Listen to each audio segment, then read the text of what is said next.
Jakl Den and Jackals fans. We are here for another episode of the podcast. We are here to talk about some of the things that went on last weekend at the semifinals and what we can have looking forward to coming up on this next week at the finals. Semifinals were quite an impressive week, and I hope you were able to watch all the games. If you weren't, they are still available to watch on some of the different YouTube channels around them. It was quite an impressive weekend of some challenges and some good games played. We'll get into that in just a minute. Now, Jakl Den stuff. We don't have any more home games going on, so we don't have any more tailgates for this season, I am sorry to say. But we may try to put together one or two things throughout the offseason just to keep us together. So keep your eyes open on the socials, on Facebook and Instagram, to see what kind of things get posted there. Now, we do still have scarves available. I have a couple of them up there. We have the Jakl Den scarf still available, $15. Get it before it gets cold again, so you're ready for the next season. If you need help on shipping with any of that, we can certainly do that. This upcoming weekend, we have a couple of matches going on. The East Coast finals are happening, I believe, on Saturday. Yes. Oh, I'm sorry, on Saturday. And then the West Coast finals are happening on Sunday at 3 o'clock. We are setting up watch parties. We're getting the final word on some of the locations. I believe the official Jackals watch party is going to be at Pantego. I'm sorry, be at Dr. Jekyll's Beer Lab in Pantego, which is down there just a little bit southwest of Arlington, close by the stadium. The Jakl Den, we've reached out on socials. We're going to check that poll in just a little bit to look at some ideas of where you guys want. We're looking at possibly the Londoner and Addison, or meeting up with the official party in Pantego, or Northside and Richardson, some different locations like that. So before the end of this, we'll take a look at that poll and see what some of the big ones are. But it looks like over 100 of you guys went on there and voted, and that is fantastic. What I do want to say is, regardless of where we have this, go to a watch party, get out there, spend a couple of hours hanging out with your other fans, have a beer, have some lunch, early dinner, whatever it is. Socialize, get to know. If you go to Dr. Jekyll's, get to know the dancers or the team or the organization if they're down there. Watch a great game, but be present. Let's get some good pictures. Let's get some good socials up there of seeing 100 people at these watch parties between these 2 or maybe 3 locations. That would just be fantastic. All right. So now, let's jump into this. Now, Rick, our inside man, is going to join us in just a little bit, but let me see what I can recap up to that point before he gets here. So, first, it kicked off on Friday the 20th. I'm sorry, that was Saturday. Yeah, Saturday the 20th. I'm still learning my days of the week. Started off New England against Old Glory DC. This was a fantastic match to watch. Both of these teams were really all in it. It was really impressive to see the scoring go back and forth on that. This, interestingly enough, I will say, was one of the games that I did not see a whole lot of mistakes. And what I mean by that, when I talk about the other games, what I mean by that is I didn't see a whole lot of turnovers that came from missed lineouts or missed kicks or balls slipping through the hands or things like that. This seemed to be a really good kinetic, technical game. Both these teams again are fantastic. Old Glory has some amazing players. New England, of course, coming back with Jason Patras, who seems to just be the man that can do everything. Now this game ended with New England up 33 to Old Glory 29. So New England is going to carry on to next week to the finals. Old Glory will not make it this time, but they had a fantastic run. Of their 29 points, it looks like Connor Buckley scored 17 of those. Jason Robertson put up 7. And Fanana Schultz put up 5. And I'm sorry if I say that wrong. Then over on New England's side, of course, Jason Patras put up 18 of those. He had a couple of tries, and he was also kicking as well. Jed Melvin, Reese McDonald, and Oscar Lemon all put up 5 as well. So really good game back and forth. Good to see the score getting up there. The defense on this game was also really well. It was a really fun game to watch. Now, Saturday night, we went into the Jackals against Houston. Now, this was an interesting game. I say that because Jackals played Houston 2 weeks prior at the end of the finishing of a regular season. And it turned out, and from that, it was interesting to see the Houston game. Sorry, the last game of the season at Houston. Uh, Sabercats beat the Jackals by 1 point, and it came down to a penalty kick at the very, very end. I think it was like the 82-minute mark. It was really an upset there at the end. But Jackals definitely held their own the entire way through and really, really let Houston know that they can't walk all over us anymore. So this is good timing. We've got the inside man here. I'm going to bring him out, and we can get into some of the nitty gritty about the Houston and the Jackals game, and then talk a little more about some of the other games that went on the rest of the weekend. So let's see if he is available. Mr. Rick, how are you? Hey, appreciate it. Sorry, I'm a few minutes late. No. I decided to kick things off, get running, and ran down a couple of the admin bits. I let people know we're going to talk about this poll in our watch party in just a little bit. We can kind of check where that's at before the end of the podcast, and was just looking at some of the scores and the gameplay of the last weekend's game. Talked a little bit about New England and Old Glory, and just started to look at the Houston and Dallas game that took place on Saturday night. You had a chance to watch that live? Thankfully, yes. You were down there, huh? I'm sorry? You were down there at the game, huh? Yeah, I was down Houston. We decided to make at least a night out of it, and then came back on Sunday. But we were cheering loud. There was plenty of Jackals fandom down there. Plenty of Jakl Den members, and we had a great time. I didn't get to spend a bunch of time at the I guess we got about an hour in maybe of tailgating. Great tailgate with the Saber Bros. Yeah, it's always good tailgate down there. Such a wonderful stadium, and the way they have it set up for the fans is phenomenal. So great experience every time I've gone down there. It was amazing to come away with a win. Absolutely. I mean, there really weren't any excuses for either of these teams. They're both, without a few players during the international slot, and injuries on both sides of the ball. I don't know. We just outplayed them. Period. Yeah, it's interesting that I heard. I've heard rumblings about. There was this one missed kick that made that broke the game for Houston, and I watched that one play repeatedly, and I had a good chuckle to myself. And they are right. Houston went to do a little front way punt and missed the kick, and we got the ball, and I think that was Tidwell's try. That's right. That Tuifua picked it up and offloaded it to Tidwell for the try about 60-minute mark, 65-minute mark.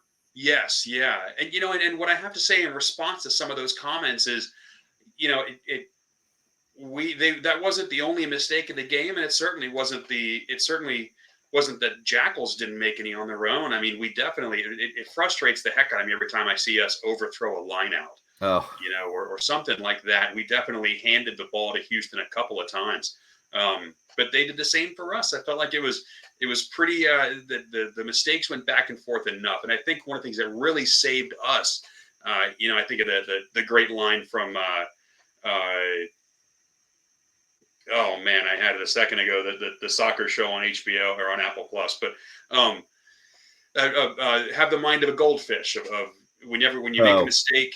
Get over it, man. Now that's going to bug me. What the hell is the name of that? Not Ted Lasso. What is it? Ted Lasso. It is Lasso. It is Ted Lasso. Okay. When thank you, man. I don't know why I forgot the name of that. When first season, he's talking to one of the black players who's beating himself up over a mistake, and he says, the glory of a goldfish is it forgets every 30 seconds. Mm-hmm. So be a goldfish. You make a mistake, get back up on your feet. Keep playing. And I feel like I've heard a lot of the team players talk about that this season, of being able to overcome those short mistakes real quickly and get back in the game. We definitely saw that this last weekend against Houston. Yeah, and one of the tough parts about losing so many close matches is that you feel like the results aren't representative of the effort and the ability. And I think these players, kind of showed that it didn't really matter what seed we were coming in as, that we're going to be just as good as any of these teams in the playoffs. And I think this next matchup, you know, basically the same situation against them this season, even though we were 1-1. That home win of 14-7 seemed kind of auspicious against Seattle side that scores probably averaged 25 to 30 points a match. So that was one when they beat us when we were the away team up in Seattle. They beat us by 3 points or 2 points. Yes, So it was the last play of the match. I believe it was 3 points. We had a line out and we somehow knocked it on. That's right. And that we ended up losing that. But then, that home game against Houston, I think one of the amazing things that I loved watching that game there was that was the one where we held them at the line for like what ended up being 45 or 50 minutes of the entire match on both sides, even before and after halftime. We held them at the try line and would not let them pass. That ended up being, and that our defense ended up really being on point, and that's what kept that such a low-scoring game. Yeah, and I think that the defense was probably a big question coming into the season because, obviously season 1 was horrific in scoring. Last year wasn't particularly great either. We got beat pretty handily by quite a few teams. Even with some of the close losses, we were scoring but couldn't defend. I think the defense has been a huge difference this year. I think certainly there's some attack pieces that have really helped, but it's the defense that's been the big difference. And I don't know if that's just directly personnel, or just getting more time playing together, which, as the players have all said in every interview, that's been a huge piece of their success this season. Yeah, I think it's fantastic that we see so many players come back from the first and second year into the third season that really get that bond together. We get to that point where you start to know what the guy next to you is going to do because you've been playing with him for so long. You know what he's thinking, how he's going to act. So that was fantastic. So the next one on Sunday, we moved into Sunday for the other two bits of the semifinals. The first game was another East Coast game, NOLA versus the Hounds down in New Orleans. Man, that had to be the sweatiest game I think I've ever seen. Even more so, I want to say down in Houston, the boys looked like they were swimming on the team. I can't imagine what it was like in the stands there. But it seemed like it was the same in NOLA, which had to be a bit of a shock for Chicago. So they actually said, not a shock. They were running around in trash bags and with wet ball and stuff. Like, part of their I training. was like, really? That's pretty smart. But pretty smart. Seemed to work out for them. Plenty of scoring on the Chicago side. I will say, though, that it was very close up until about the last 25 minutes. And then Chicago just kind of ran away with it at the end. But it was a close matchup until then. I felt like both of these teams were really on point. Both of them, they more so than I saw in the New England and Old Glory game. It seemed like both of these teams really they played fantastic phases. They played great sets. The ball moved. They knew where it was going. There were some fantastic offloads. It did not seem at all like, we're getting to semifinals, so of course these are the best teams on each side, but I didn't see any sort of confusion or the fumbles that you might typically see within the 80 minutes. They both teams seem to be really on fire on this game. Yeah, I just think the last 20 minutes for NOLA, they lost some of their tactical strategy. And some of the balls were getting kind of loose. And I think it was at that point they were down by 10. It could be that the ending score on this one was 21-45. So, Chicago took it by a 24-point lead. So, that was that 21 of those 24 came in the last 15 minutes. We know that feeling. There was an interesting moment in this game, and I had to watch it a couple of times. It had to be the first time I've seen somebody get suplexed in a rugby match. And I made a note of the names, and if I can remember them here. Look at the They lineouts. had good wrestling names. It just about, Jackson Hope, I Okay. think, was the Yeah. one that was on NOLA. Oh He was the one yeah. that got. I think it was a He got yellow. He got a acquired. yellow for it, and then Boomer. Yes, Oh, Connell Boomer. I think the Connell number Boomer was 8. the one that got. So it was Jackson grabbed him while Connor was in the air, and the way he came down, it ended up with his head and shoulders going on the ground, and Jordan Jackson still holding his feet. So Looked that's like a usually the wrestler. difference between it being yellow and red is that a red would be dropping directly on the shoulder, neck or head. Mm-hmm. And then it's like where did they draw the line there on whether it's Yeah. going to be where did he actually make contact with the ground first? They called it as past vertical or past Oh, horizontal. past horizontal. Yeah. Yeah, that was the name they called.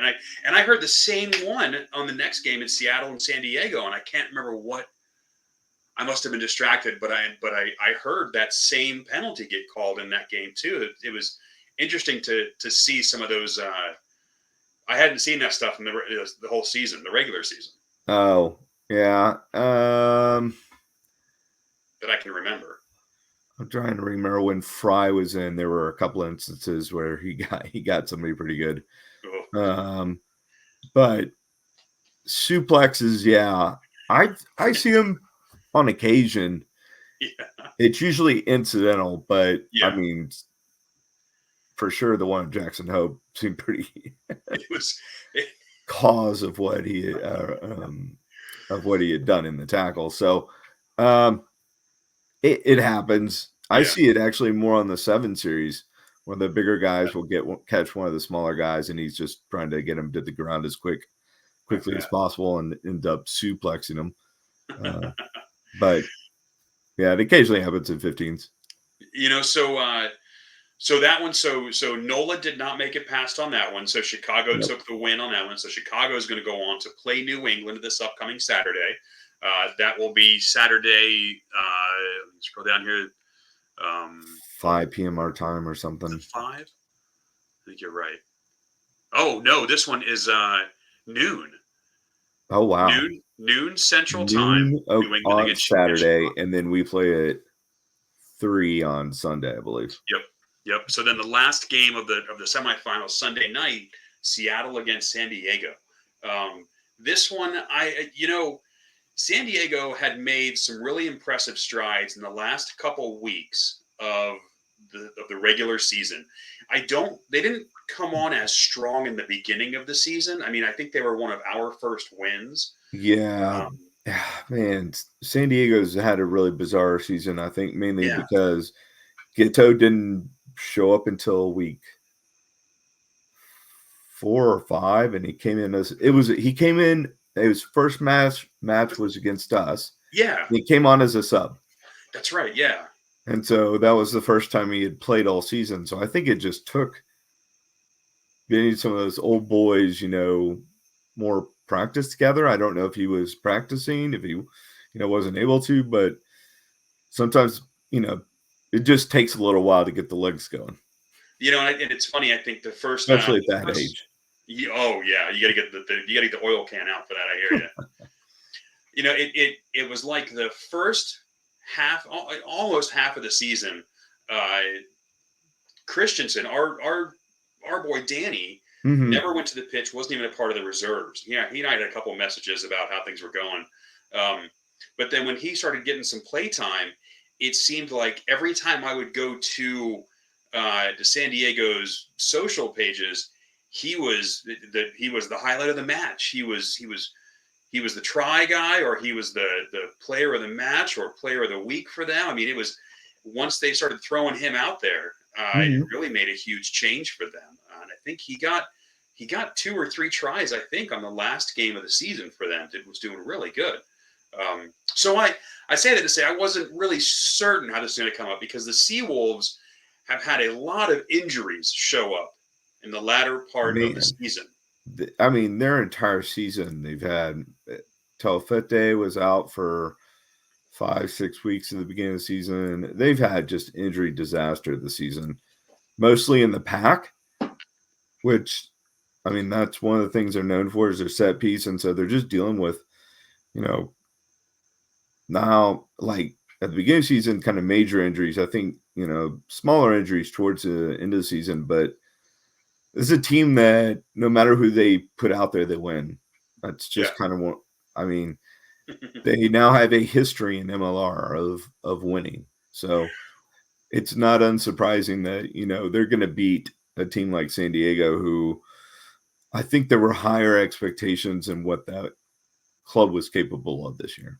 Yeah, well, and I mean, the beginning of the season when you and me and Kabui had our preseason talk, I really thought San Diego was going to take it this year. I thought they were going to show a whole lot more based on how they ended last season. But like you said, yeah, it's been some interesting ups and downs with them. But I was interested on seeing this one because, like we've kind of talked about just now, both of these teams have really been kind of a roller coaster. Seattle really has held on to it, but there's kind of the question of with as much energy and getting beaten up as they have, could they keep throwing themselves 110%? And was San Diego just going to put the pieces in the right place to make it work? And it seemed as an amazingly close game. Seattle did take it 30-28. So both teams really put all out there. So that means that on Sunday, we end up playing the Seawolves, which this is really another one that could be a serious coin toss. I mean, like you said, when we played them at home, they beat us by 3 because of a last-second call. But when they played us here, we beat them by 7 in one of the lowest-scoring games of the whole season. So it's this really is one that I don't even know if I want to make a prediction on this. No, it's tough. This is one of those things where Seattle fans are going to expect a blowout because we were, below 500 coming into the playoffs. Would I be terribly surprised if that happened? No, but the way we've played them this year, why not? I think, man, like 32-30. I think it's going to be really, really close. I agree. I think it's going to be another game that is down to, it's going to come down to who can make the most conversion kicks,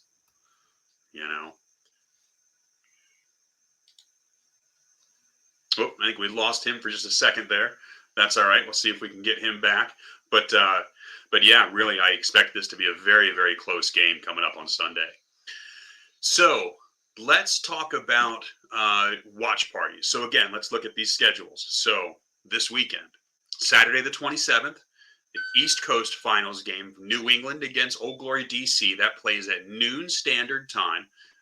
In the U.S., that's going to be on Fox Sports 1, upgraded to Fox Sports 1 now.